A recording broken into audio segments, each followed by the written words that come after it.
Hello friends, welcome back to my channel. നമുക്കിന്നൊരു homemade noodles ഉണ്ടാക്കി നോക്കിയാലോ. നമുക്ക് വേഗം തന്നെ റെസിപ്പിയിലേക്ക് പോകാം. ഞാനിപ്പോൾ ഇവിടെ ഒരു ബൗൾ എടുത്തിട്ടുണ്ട്. അതിനകത്തേക്ക് ഞാനൊരു 1.5 കപ്പ് അളവ് ഗോതമ്പ് പൊടി എടുക്കാം. ഇനി 1 ടേബിൾ സ്പൂൺ ഓയിൽ ഒഴിച്ചു കൊടുക്കാം.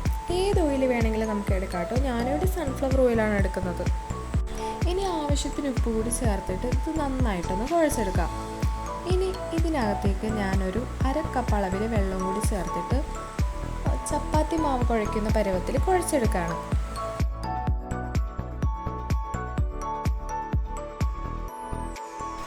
മാവ് നന്നായിട്ട് ഞാൻ കുഴച്ചെടുത്തിട്ടുണ്ട്. ഇത് ഇപ്പോൾ തന്നെ നല്ല സോഫ്റ്റ് ആണ് കേട്ടോ. ഇനി ഇത് ഇടിയപ്പത്തിൻ്റെ സേവനാഴിയിലേക്കിട്ട് പ്രസ് ചെയ്തെടുക്കുകയാണ് ചെയ്യുന്നത്.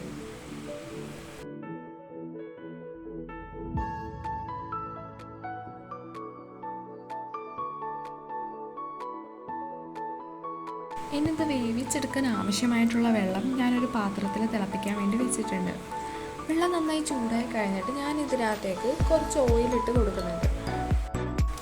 വെള്ളം നന്നായിട്ട് തിളച്ചതിന് ശേഷം മാത്രം നമുക്ക് നമ്മുടെ മാവ് ഇതിനകത്തേക്ക് പ്രസ് ചെയ്ത് ഇട്ട് കൊടുക്കാം.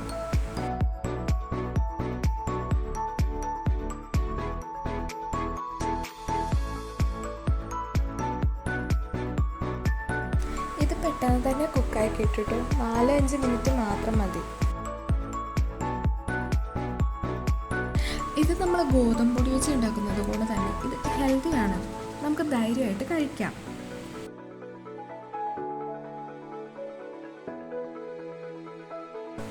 ഇതിപ്പോൾ നന്നായിട്ട് വെന്തിട്ടുണ്ട്. ഇനി ഇത് നമുക്ക് സ്ട്രെയിൻ ചെയ്തെടുക്കണം. സ്ട്രെയിൻ ചെയ്തെടുത്തതിന് ശേഷം തണുത്ത വെള്ളത്തിലേക്ക് ഇട്ട് കൊടുക്കാം. ഇതിനകത്ത് തന്നെ ഇരുന്ന് വേവാതിരിക്കാൻ വേണ്ടിയാണ് ഇങ്ങനെ ചെയ്യുന്നത്.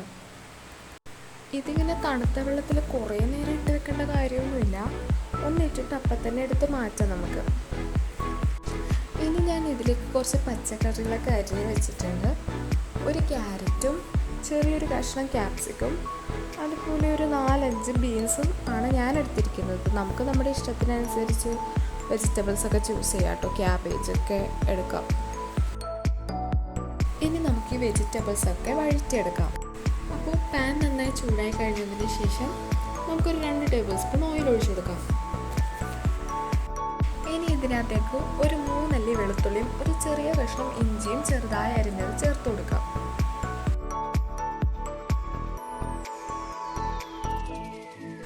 ചെറിയൊരു കഷ്ണം സവാള കൂടി ഞാൻ ചേർക്കുന്നുണ്ട്. ഇതൊന്നും അധികം നേരിട്ട് വഴറ്റേണ്ട കാര്യമൊന്നുമില്ല. ചെറുതായി ഒന്ന് വഴറ്റി കിട്ടിയാൽ മതി. ഇതേ സമയം തന്നെ നമുക്ക് നമ്മുടെ വെജിറ്റബിൾസ് കൂടി ആഡ് ചെയ്ത് കൊടുക്കാം കേട്ടോ.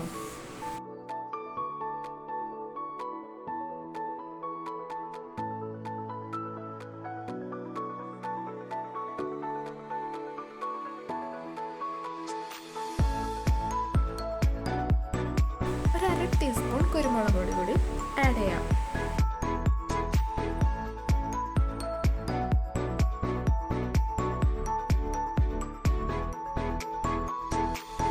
ഇനി ഒരു 3 ടീസ്പൂൺ സോയാ സോസ് കൂടി ചേർത്ത് കൊടുക്കാം.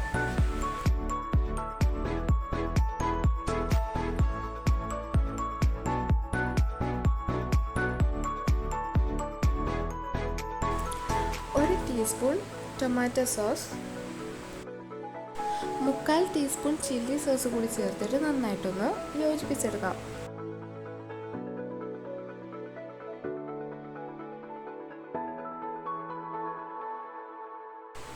ഇത് നന്നായിട്ട് മിക്സ് ചെയ്ത ശേഷം നമ്മൾ നേരത്തെ തന്നെ സ്ട്രെയിൻ ചെയ്ത് വെച്ച് നമ്മുടെ ന്യൂഡിൽസ് കൂടി ഇതിൻ്റെ കൂടെ ചേർത്ത് വയ്ക്കാം.